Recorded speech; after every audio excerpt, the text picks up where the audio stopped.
सब। अब ये सुदामा तो नहीं बता सकते कि हम आपको अपनी शादी में कैसे बुलाएं। आप द्वारिका के राजा हैं, मैं एक महागरीब ब्राह्मण हूँ। बोले बस कन्हैया व्यस्तता के वजह से नहीं बुला पाया, क्षमा करो। अब बढ़िया सुंदर भोजन बना, सुंदर भोजन तैयार होने लगा। भोजन तैयार हुआ, सुदामा जी बैठे, भगवान बैठे, भोजन परोसा गया। अब जैसे पहला निवाला सुदामा जी ने उठाया, होंठ तक ले गए, हाथ रुक गए, होंठ तक ले गए सुदामा जी, हाथ रुक गए। घर की याद आ गई, घर की याद आ गई। अरे 56 प्रकार का भोजन तो है मेरे पास, करने लगा। लेकिन बच्चे और पत्नी का क्या हाल होगा? खाए होंगे या बिना भोजन किए ही सो गए होंगे, क्या पता, राम जाने क्या हाल होगा। भगवान समझ गए उस मर्म को, भगवान अंतर्यामी हैं, भगवान समझ गए। भगवान ने हाथ में अपने हाथ से लेकर के निवाला और सुदामा जी को खिला दिया। हे सुदामा जी, अब चिंता करने की कोई बात नहीं है, अब चिंता करने की कोई बात नहीं है, खिला दिया। अब चिंता करने की कोई बात नहीं। अब भगवान ने अपनी पत्नियों को आदेश दिया, एक एक से आओ और आशीर्वाद लेते चलो। ब्राह्मण देवता से, हमारे परम मित्र से आशीर्वाद लो। अब एक एक से आने लगे। सुदामा जी को लगा कि एक ही होगी, सुदामा जी को लगा एक ही होगी। सर्वप्रथम रुक्मणी जी आई, फिर सत्यभामा, फिर जामवंती, फिर कालिंदी, मित्रवृंदा, ऐसे करके सब आने लगे। कन्हैया ये कौन है सब? भगवान ने कहा ये सब वही है। कौन है भाई? ये सब वही है, समझ लीजिए। अच्छा कितनी है? अरे ये कुछ भी नहीं है। भगवान ने कहा ये तो कुछ नहीं है। बोले बताओ तो कितनी है? बोले सब मिलाकर 16,108 है, सब मिलाकर 16,108 है। कन्हैया हमने एक ब्याह किया, तुमको ना बुलाया तो तू नाराज हो रहा है। एक ब्याह किया, तुमको नहीं बुलाया तो तुम नाराज हो रहे हो। तुमने 16,108 किए, हमें बुलाया क्या? भगवान ने कहा सुदामा जी जानते हो हमारे ये जो विवाह हुए हैं ना, ऐसे नहीं हुए, सबको लेके तो भागे हैं। कहीं किसी कहीं लड़ाई करके, कहीं हरण करके, ऐसे तो लेके आया हूँ। एक भी ब्याह अच्छे से नहीं हुआ, किसी को भगा के, किसी का हरण करके, ऐसे तो लेके आया। बड़ी विषम परिस्थिति में लेके आया। कोई बराती होता तो पिट जाता, इसलिए बारात लेके नहीं गया, सब अकेले ही लेके आया हूँ इन सबको। हाँ बड़ी बुरी स्थिति है। अच्छा अच्छा अच्छा चलो कोई बात नहीं, लेकिन कन्हैया इतने लगन का हम तो आशीर्वाद न दे पावे, इतनी रानियों को हम तो आशीर्वाद नहीं दे सकते। हाँ एक काम कर, इन समन के बाद हम तो को अकेले दिए देते हैं। सदा सौभाग्यवता भवा,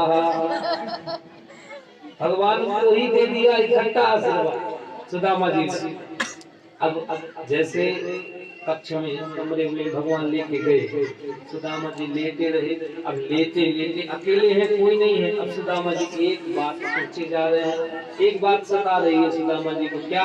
राजन किम लीनम कृतम पुण्यम विज्ञानम प्रियानहीनम लोकोऽस्मिन् गतेनान्यं देवी पर्यटितम व्रता। आज सुदामा जी के मन में एक बात सताई जा रही है। क्या? भगवान के इस वैभव को देख करके ये लग रहा है जो हमें सुशीला ने भेंट दिया था, चाहे जो हो जाए, ये भेंट मैं कभी कन्हैया को नहीं दूंगा। चाहे जो हो जाए, ये भेंट इसे मैं नहीं दूंगा। ये वैभव देखकर जिसके यहाँ नित्य 56 प्रकार का भोजन होता हो, उसे ये 4 घर का टूटा हुआ चावल नहीं देना मुझे।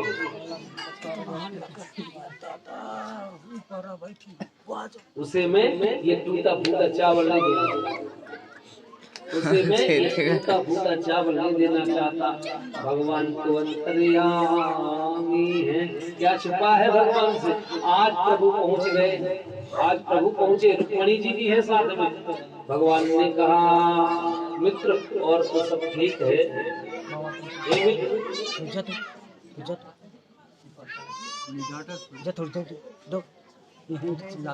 जरा थोड़ी खा ले।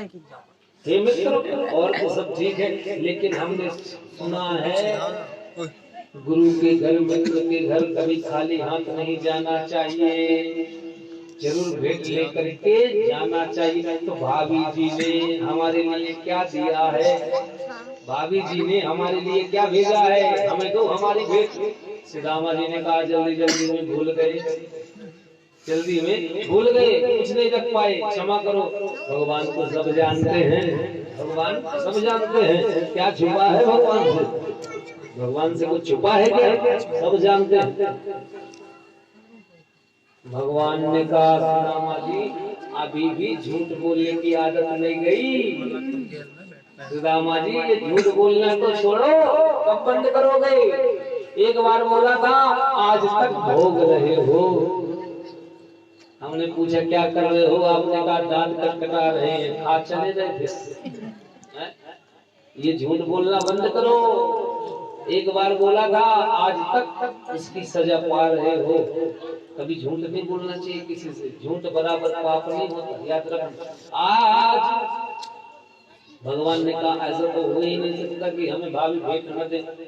देखा सुदामा जी कुछ लुका रहे हैं, क्या कुछ छिपा रहे थे, देखा अरे क्या छिपा रहे, जैसे देखा भगवान पकड़ लिया उस पोटली को पकड़े और उस पोटली को खोला, देखा क्या वही 4 घर का चावल है। इन्हें भी दो ना भैया चावल लाके, अभी लगेगा जजमान को चढ़ाने पड़ेगा, जजमान जी को लाके। आज 4 घर का वह चावल भगवान ने जब देखा, मन में भगवान ने विश्वकर्मा जी को आदेश दिया, पहली मुट्ठी उठा के भगवान खाते, पहली मुट्ठी खाया, विश्वकर्मा जी को आदेश दिया, विश्वकर्मा जी सुदामा जी के यहाँ जाकर के 1 लोक की संपत्ति रख आओ। 1 लोक की संपत्ति, 1 मुट्ठी चावल खाने से भगवान ने 1 लोक की संपत्ति दे दिया। दूसरी मुट्ठी में लिया, दूसरी मुट्ठी का चावल खाया, विश्वकर्मा जी 2 लोक की संपत्ति सुदामा को दे दिया 2 मुट्ठी चावल में। जैसे तीसरी मुट्ठी खाने लगे, रुक्मणी जी ने हाथ पकड़ लिया, प्रभु अगर इसे खा लिए तो हम सुदामा हो जाएंगे, अगर इसे खा लिया तो हम सुदामा हो जाएंगे। तीनों लोग की संपत्ति देने का इरादा है क्या, तीनों लोग की संपत्ति देने का इरादा है क्या। मन में बात करते हैं रुक्मणी लक्ष्मी है, मन में ये बात हो रही है, कोई समझ नहीं पाया, भगवान समझे। हाथ को पकड़ा, रुक्मणी जी ने कहा प्रभु ये बताइए मित्र के भेंट में क्या मित्र की पत्नी का अधिकार नहीं होता क्या। हमारा कोई अधिकार नहीं है, अकेले अकेले डकार जाओगे क्या, हमें भी तो दो। पूरा चावल ले लिया, रुक्मणी उस बात को जान गई, लक्ष्मी है जान गई, चावल को लिया, स्वयं खाया और सब रानियों ने बंटवारा करवा दिया। बोलो भक्तवत्सल भगवान की जय। आज सुदामा जी का मन हुआ कि अब बहुत हुआ, अब हमें जाना है, अब हम जाना चाहते हैं, क्या हाल होगा घर में, क्या हाल होगा, अब हमें जाना होगा। वयम रसंता